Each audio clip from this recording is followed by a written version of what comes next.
Beleza, então, como o processo de mapeamento das necessidades dos usuários e requisitos, a primeira reflexão que a gente tem que fazer é que dados coletar. Então, o primeiro degrau que a gente tem que verificar é o seguinte: a gente tem que coletar dados sobre o usuário, a gente já percebeu isso, dados sobre a sua relação com tecnologia, o seu conhecimento do domínio do produto, o seu conhecimento das tarefas que deverá realizar e as motivações e valores. Fica muito mais fácil você trabalhar essa parte de mapeamento do detalhe sobre o usuário quando você entende que é uma técnica complementar para a documentação baseada em personas. Lembra que quando a gente definiu personas, eu falei que vocês poderiam fazer a definição de personas pesquisando sobre o usuário, ou que vocês poderiam criar sua persona expectativa, né, com base no perfil que vocês consideram útil para o projeto de vocês. Essa técnica que eu estou apresentando para vocês é a técnica mais utilizada no mercado, considerando que raramente a gente pode investir em projetos onde eu não estudo o meu público-alvo, eu não estudo o meu mercado. Hoje, se você olhar qualquer fomento que existe, né, FAPESP IBM, FAPESP Microsoft, qualquer empresa que esteja financiando inovação, ele caracteriza como fase do projeto de concepção do produto a pesquisa de mercado e a caracterização de público-alvo.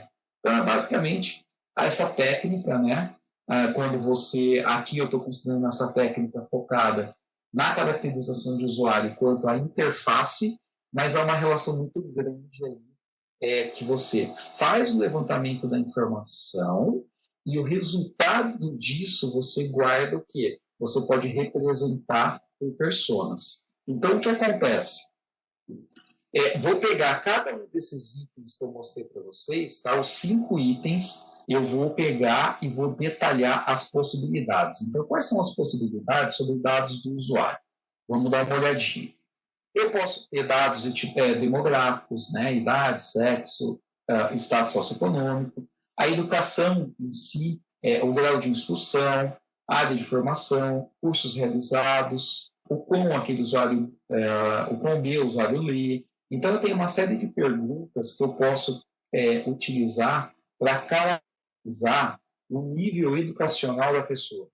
Perceba, aqui nessa sala, se eu pedisse para vocês criarem um instrumento, refletir que dados eu quero coletar sobre o meu usuário para caracterizar a educação, eu teria o quê? Interpretações diferentes, tá? Por quê? Se o grau de instrução é variado para quem vocês estão trabalhando aqui, então eu tenho diferenciações de perfil do grau de educação. Então, por exemplo, pode ter gente aqui na sala fazendo mapeamento de pessoas que necessariamente não precisam ser usuários, que necessariamente não precisam ser graduados, enquanto outros é muito mais comum eu ter a profissão estar associada a um doutoramento, um doutor, um mestre e tal. Outra informação que eu posso coletar sobre o próprio usuário, né? Idiomas, jargões, né? Então, que idiomas o usuário conhece, utiliza fluentemente, ele possui um jargão profissional particular, um vocabulário próprio da empresa, sua atividade ou algum grupo social relevante no seu projeto. Eu não quero, pessoal, aqui nessa técnica, você não vai responder. Lá nas personas, vocês responderam reflexões para criar a persona expectativa. Essa dinâmica me ajuda a exercitar o quê? Eu tenho, supondo que você está lá no mercado e você tem que fazer a caracterização, fazendo uma pesquisa de mercado para caracterizar algum tipo de usuário. Beleza? Aí o que vai acontecer? Eu tenho que exercitar perguntas, tá bom? Então, isso é essencial para ficar fácil o que eu vou passar para vocês como dinâmica, tá? Você tem que lembrar que aqui é a escolha das perguntas corretas. Vamos agora para o outro grupo. Eu apresentei lá no primeiro slide os grupos, né? 5 grupos. Então, no minuto segundo, dados sobre a sua relação com tecnologia. Então, eu divido em blocos de perguntas, né? A experiência com computadores. Como eu posso caracterizar a experiência com computadores? perguntar que sistema operacional que o usuário conhece, qual ele costuma utilizar, que hardware ele costuma utilizar, pode ser. Tem muita pesquisa que rola por aí, caracterizado de acordo com o modelo de smartphone que o cara usa, são informações de relação com tecnologia. Experiência com um produto específico ou uma ferramenta semelhante, opa, aqui tem um pulo do gato, uma coisa chamada análise de concorrência. Quando eu tenho já a análise de concorrência resolvida, analisada, eu consigo mapear quais são as perguntas referentes a hábitos, preferências, descontentamentos que esse público tem com a experiência que ele já vive no mercado. Outro item, último, tecnologia disponível, hardware, tamanho da resolução, do monitor, velocidade de processamento, software e outras ferramentas às quais ele tem acesso. Então, aqui são alguns exemplos. Percebam, todos os itens que eu estou passando com vocês, o que mais importa é essas cinco classificações, esses 5 itens que nos ajudam a exercitar pacotes de perguntas. Importante, esses itens que aparecem aqui, relação com tecnologia, experiência com computadores, experiência com produto específico, tecnologia disponível, são grupos que exemplificam informações importantes que eu posso coletar. Por exemplo, se é a relação com tecnologia, aqui na sala a gente pode ter gente trabalhando com realidade virtual, realidade aumentada. Então, o que acontece? Olha lá, segundo item, experiência com produto específico ou ferramentas semelhantes. Né? Qual a experiência que a pessoa teve? Né? Quando eu vou fazer uma pesquisa de mercado para robótica, para interação humano-robô, eu preciso verificar qual é o tipo de ferramenta que esse cara utilizou. Para realmente interagir com o robô, se ele já teve alguma experiência de interação com o robô. Isso vai influenciar o meu design, o meu projeto. Bem, além disso, eu tenho outro grupo, né, que é o grupo de o conhecimento do domínio. Então, esse é bem tranquilo, é direto, não tem subdivisões. O que e quanto o usuário conhece sobre o assunto em questão. Pessoal, isso é essencial. Lembra a afirmação que eu falei para vocês, quando a gente estudou qualidade de uso? Aqui eu estou preocupado em incluir o maior número de pessoas. Então, percebam, quando eu trabalho o conhecimento do domínio, é algo extremamente importante para eu conseguir o quê? Focar o quanto eu preciso capacitar o meu público-alvo nas regras de negócio da minha ferramenta. Hoje não faz mais sentido eu ter que treinar pessoas para usar a minha ferramenta aonde eu estou ensinando ela a usar a interface. Você não ensina o uso da interface, você tem que usar, você tem que fazer com que ela conheça as regras de negócio, de tal forma que o seu sistema, se ele simplesmente transporta as regras de negócio para dentro da interface, torna-se muito fácil de usar. Então, perguntas, exemplos, né, de conhecimento e domínio, o que e quanto o usuário conhece sobre o assunto em questão, se ele é especialista naquele domínio, se é esperado que se torne um especialista usando a sua ferramenta ou algum outro tipo de recurso. Isso mostra o grau de evolução e maturação do conhecimento do usuário dentro daquele negócio. O outro elemento são os dados de tarefas. Então, para as tarefas que o usuário tem que executar na interface, eu vou questionar quais são os principais objetivos do usuário, como eles são alcançados atualmente, né, quais as tarefas que o usuário precisa ser apoiadas, quais elas são consideradas primárias, quais são secundárias, e que são atividades primárias, são aquelas tarefas que eu considero como essenciais para alcançar os objetivos. As secundárias são aquelas que me ajudam a compor o passo a passo, a segmentação das atividades para atender o objetivo, para atender as primárias. Há quanto tempo realiza essa tarefa? Né? São tarefas frequentes ou infrequentes? São tarefas inovadoras? Que experiência que possui, né, em tarefas semelhantes? Então, o que acontece? Eu tenho outro grupo aí, a experiência de cargo que ocupa. Né? Qual é o cargo atual, a experiência nesse cargo, tempo da empresa, responsabilidades. Isso caracteriza o conhecimento das suas tarefas, caracteriza o entendimento comum daqueles objetivos e suas responsabilidades, eu acho que é o mais importante. A gravidade dos erros, em geral é possível consequências, né, as possíveis consequências dos erros dos usuários. Olha, a gente está estudando tarefas. Se eu conseguir mapear quais são as tarefas primárias e secundárias, eu tenho uma lista. Dessa lista é importante eu saber qual é a gravidade desses erros, tá? Porque eu vou dar foco para apoiar o meu usuário naquelas que eu tenho prejuízo quando motivado algum tipo de erro. Pelo usuário, pela interface, pelo contexto. Bem, e o último pacote são os dados sobre motivações e valores. Então, motivação para o trabalho, o usuário se limita a cumprir a carga horária ou trabalha além do expediente. Olha, isso é uma pergunta que ajuda, sim, a mapear a motivação daquele público-alvo. Né? Gosta de interação social no local de trabalho? Tem ambição de ser promovido? Exemplo de perguntas de treinamento. O quanto o usuário valoriza de treinamento? Ele prefere um estilo de aprendizado visual, auditivo ou um outro? Pode investir tempo aprendendo a utilizar um produto em questão? Olha, importante. Tá? Se eu já tenho a percepção de que o cara ele não tem tempo para treinamento, eu tenho que tomar alguma abordagem diferente na minha interface, investir algo. Né? Atitude de valores, preferências de produto, medo de tecnologia. O usuário costuma assumir riscos, né? Explorar novas formas de fazer aquele trabalho. Olha, essa é uma característica de atitude, né? Ele evita novas experiências, né? Preferindo o que ele já conhece, o que já está testado. Ou ele prefere ser conduzido. As pessoas precisam mostrar algo para ser feito, para ele aprender. Então, são caracterizações referentes a motivações e valores daquele usuário. Tá? Então, aqui que eu acabei de apresentar para vocês os 5 aspectos de que dados coletar. É importante prestar bastante atenção na minha explicação, porque não é só pegar as perguntas, né, o desafio que eu vou passar e vai sair num grau de mágica. Senão pode ir para um caminho todo errado. Uma associação que eu passei é que essa técnica que eu estou mostrando hoje não é a mesma técnica, ou ela não chega no mesmo resultado de personas.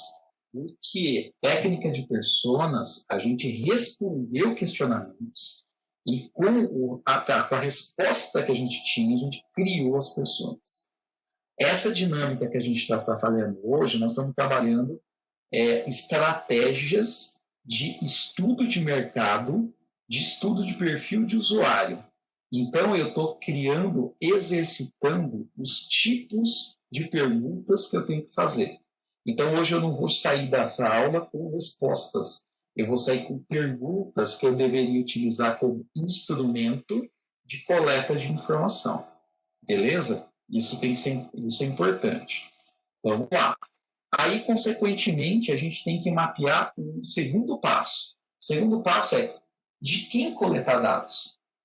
Porque, olha só, eu posso sugerir qual é o conjunto de informações, de perguntas. Mas, dado um conjunto de perguntas, de quem que eu coleto essas informações? Então, dos usuários finais, tá? Que são pretendidos pela minha interface, e também de pessoas interessadas no sistema, aquelas que são influenciadas.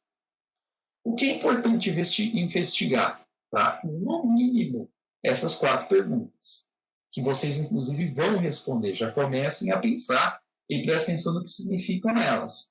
Quem utilizará o sistema? Tá? Plínio, isso aí a gente começou a brincar lá na primeira aula, quando a gente começou a falar do tema da disciplina aqui. É isso aí. Então, quem usará o sistema? Persona primária, hein? Legal. Quem será afetado pelo sistema? Persona secundária. Mas, poxa, Plínio, mas tem mais afetados, não é só a persona que eu já coloquei. Lembra que eu falei? Aqui a gente vai detalhar. Quem é responsável por decidir quais objetivos o sistema deve apoiar e quais funcionalidades ele tem que ter? Então, perceba, o objetivo é uma coisa, vocês estão... Lembra que eu falei? O balãozinho de objetivo que apareceu na primeira aula, ele iria nos perseguir o curso inteiro. Até na última aula de avaliação vai ter o objetivo da avaliação, para você casar com o objetivo da ferramenta. Então, o que acontece? Quem é responsável por decidir quais os objetivos do sistema, tá? E quem é responsável em decidir quais as funcionalidades ele deve ter. Lógico, pessoal, aqui vocês estão simulando, a gente está usando o tema do TCC para exercitar o tema da disciplina. Lembre-se que essas perguntas você tem que responder não como se você estivesse perguntando para o seu orientador, mas sim você vendendo, você cria uma startup e o projeto do seu TCC está sendo colocado no mercado. Isso torna o entendimento da técnica muito mais realista com o que acontece no mercado.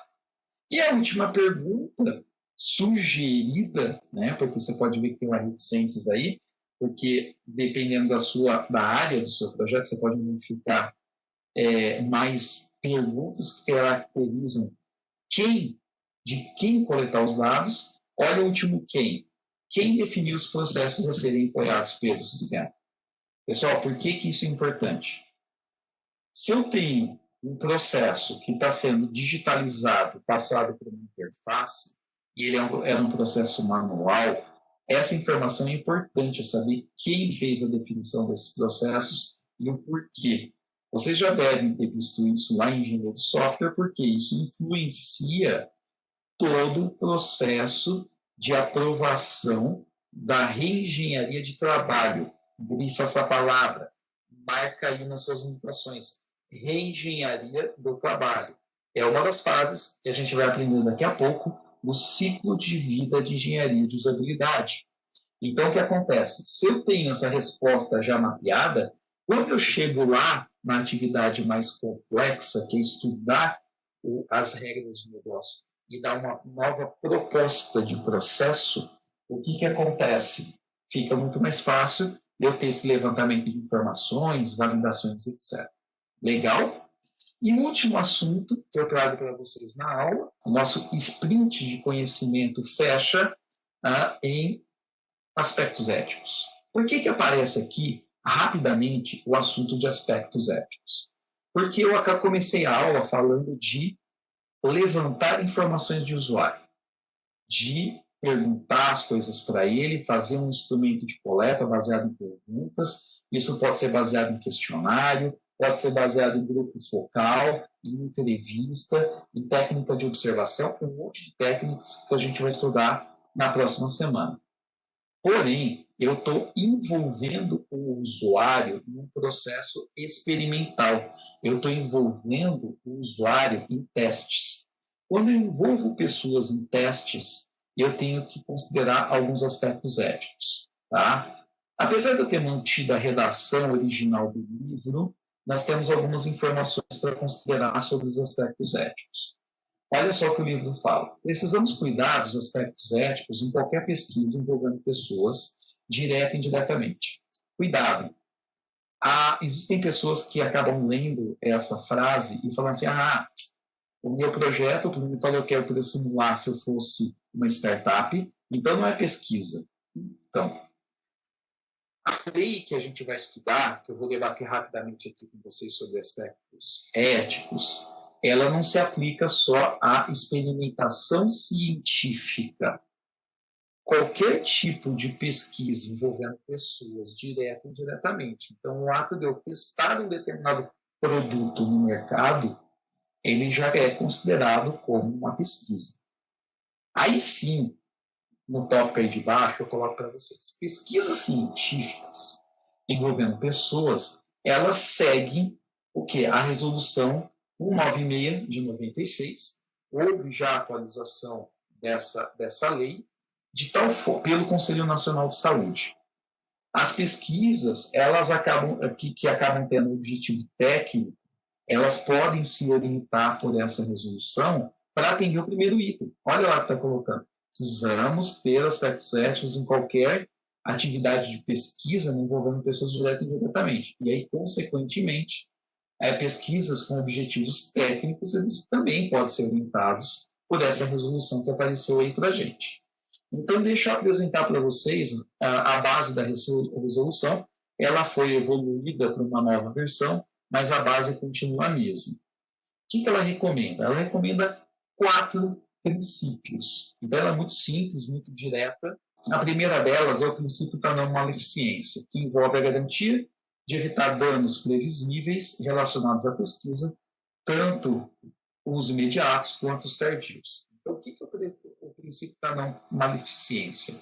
É você pensar em planejar a sua pesquisa tendo uma garantia de você não prejudicar aquela pessoa naquele momento da experimentação ou mais tarde. A questão da maleficência pode envolver aspectos físicos. Vamos supor que você inventou um teste onde você vai colocar o capacete de realidade virtual na pessoa para você validar o seu sistema e ela vai ficar usando o capacete por 5 horas. A gente sabe que ela vai ter um problema na cervical, é fato, dependendo inclusive da movimentação. Então, o que acontece? O que eu faço para evitar danos? Esses danos que são previsíveis.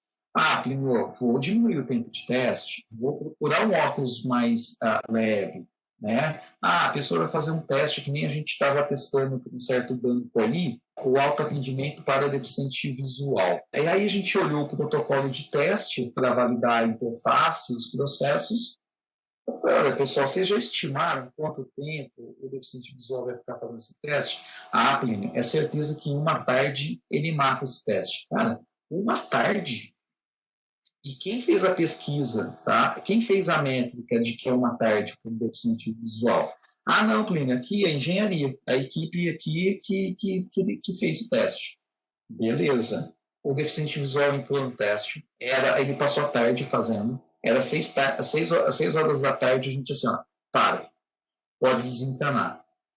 Pessoal, tem princípio, foi atendido o princípio da não maleficência? Lógico que não. Era só tomar cuidado em segmentar o teste, dividir em várias sessões, analisar se não estava exagerado. Bem, princípio da justiça e equidade, relacionado à relevância social da pesquisa, com vantagens significativas para o participante da pesquisa e minimização do ônus para os participantes vulneráveis. Então, o que acontece?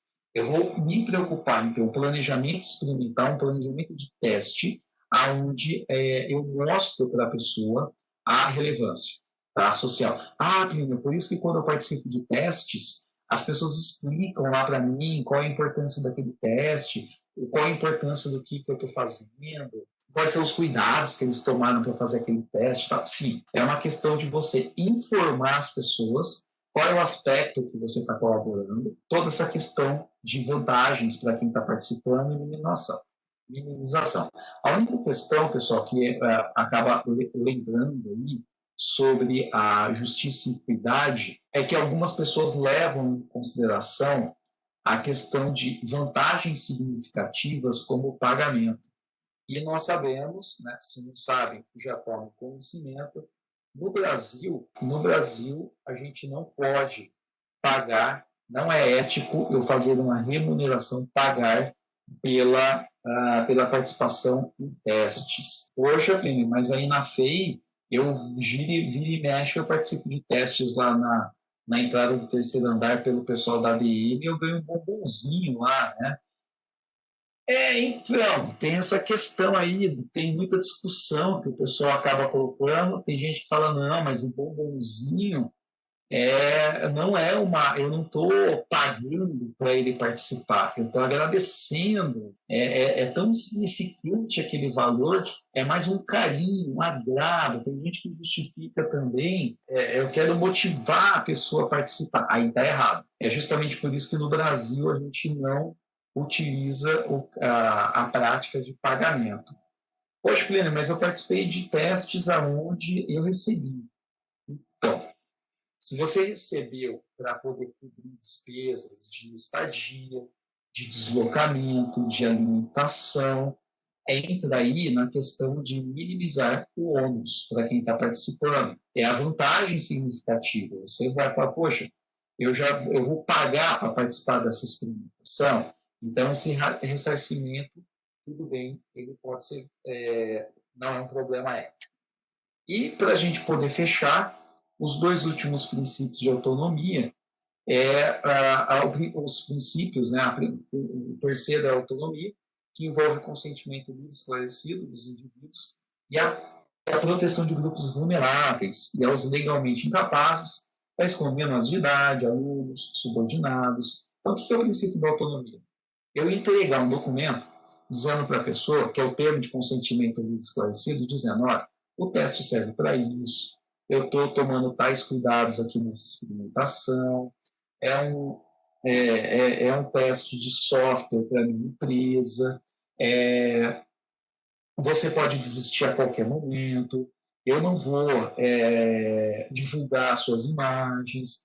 Então, existe toda uma questão de proteção da informação, e, além disso, ele chama princípio de autonomia, porque as regras da sua experimentação têm que dizer que a pessoa pode desistir a qualquer momento de participar do teste. Princípio da beneficência, que envolve a ponderação entre riscos e benefícios, né, tais como os potenciais individuais coletivos, comprometendo-se com o máximo de benefícios e o mínimo de riscos e danos. Então, o princípio da beneficência é você mostrar o equilíbrio, a ponderação entre riscos e benefícios.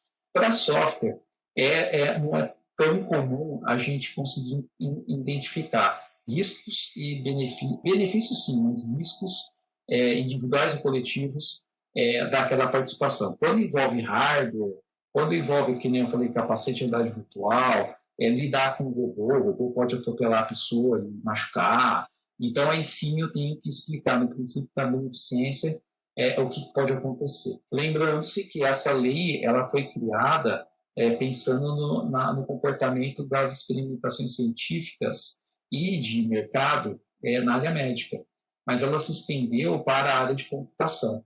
Por que eu trago esse debate de aspectos éticos nessa aula que vocês estão começando a planejar um instrumento que vai entrevistar pessoas? Porque o ato de você colocar um grupo de pessoas no grupo focal, de você colocar ele dentro de um ambiente controlado e ter um protocolo de observação, ou você ir até o trabalho dele e coletar imagens e observar o trabalho no dia a dia, ou você entrevistar a pessoa, você tem sim teste com pessoas.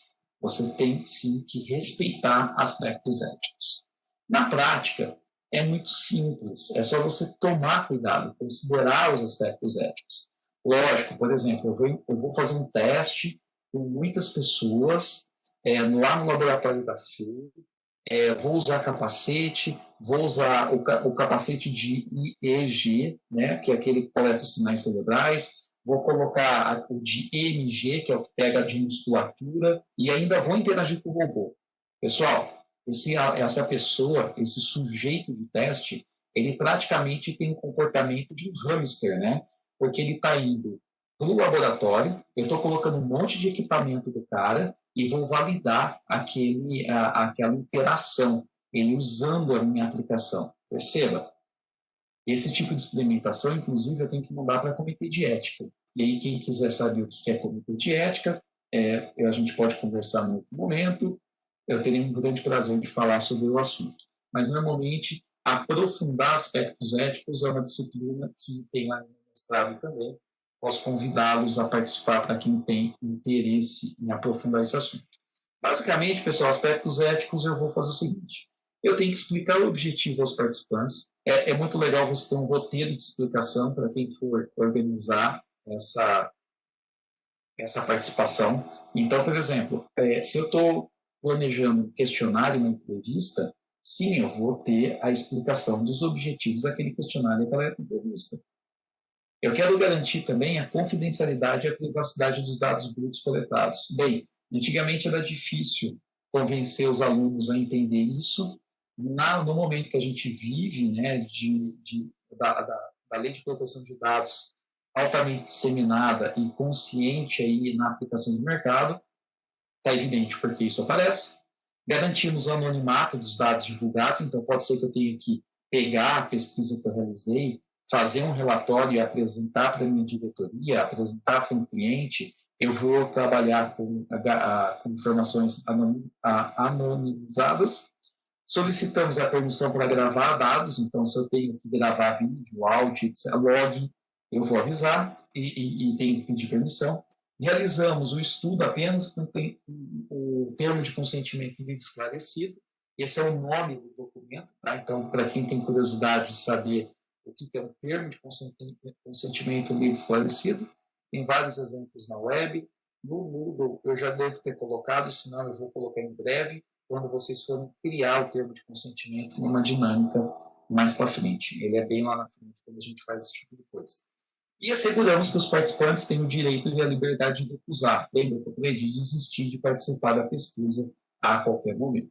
A gente, então, trabalhou na nossa aula que dados coletar, e eu expliquei em detalhes esses 5 itens do que dados coletar. Depois a gente trabalhou de quem coletar os dados, então são perguntas de investigação, que eu gosto de chamar dos 4 quens, sobre a caracterização de quem eu vou fazer a pesquisa, e a gente trabalhou os aspectos éticos, tá? Porque levantamento de informações já acaba entrando dentro desse pacote de eu ter bons princípios, eu respeitar as pessoas que estão fornecendo as informações. Mais para frente, eu vou voltar a falar dos aspectos éticos, porém na prática, para experimentação, em laboratório. Tá? Nós vamos simular a experimentação do software do projeto resultante de vocês aqui. Aí nós vamos entrar mais no detalhe. Mas, como esse é o primeiro passo, e eu quero que vocês tenham consciência, desde o primeiro passo do envolvimento das pessoas, aspectos éticos têm que ser considerados.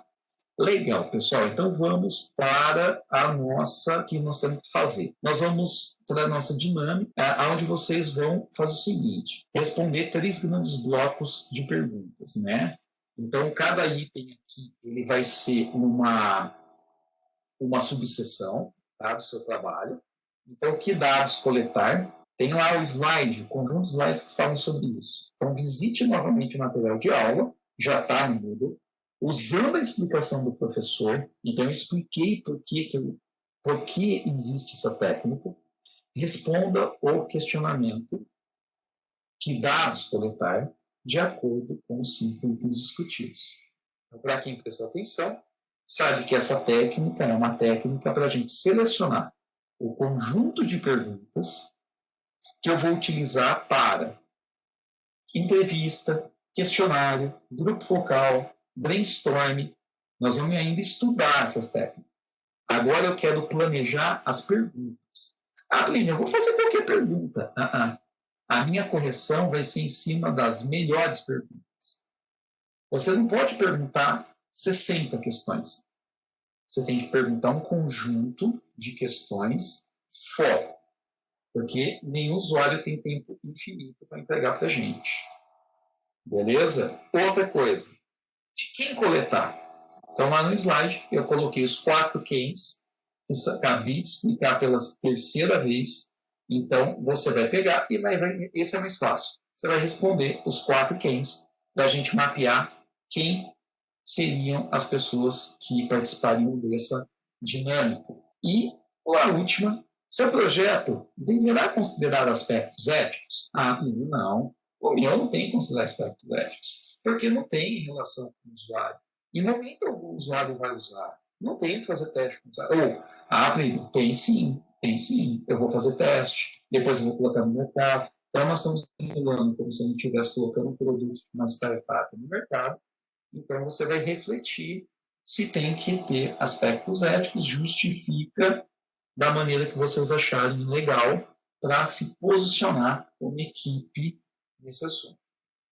Bem, a boa notícia para alguns, e talvez péssima notícia para outros, é que essa atividade ela é realmente em equipe, tá? Então, lá, personas, eu pedi uma persona por equipe, por pessoa da equipe. Cenário de análise de problema, obrigatoriamente, um cenário de análise de problema por pessoa da equipe. Essa aqui não, esse é um debate entre vocês, tá? Aonde tem que ter um senso comum sobre as melhores perguntas, quem são os perfis, porque lembre-se, no começo da aula, para quem estava aí, eu já avisei que é a reta final da parte de especificação do seu projeto de IHC, de levantamento das informações. Daqui para frente, nós vamos passar a usar técnicas que são bem individuais para cada parte do projeto, e aí a gente pode pegar esse entendimento comum de vocês e produzir resultados bem interessantes. Legal?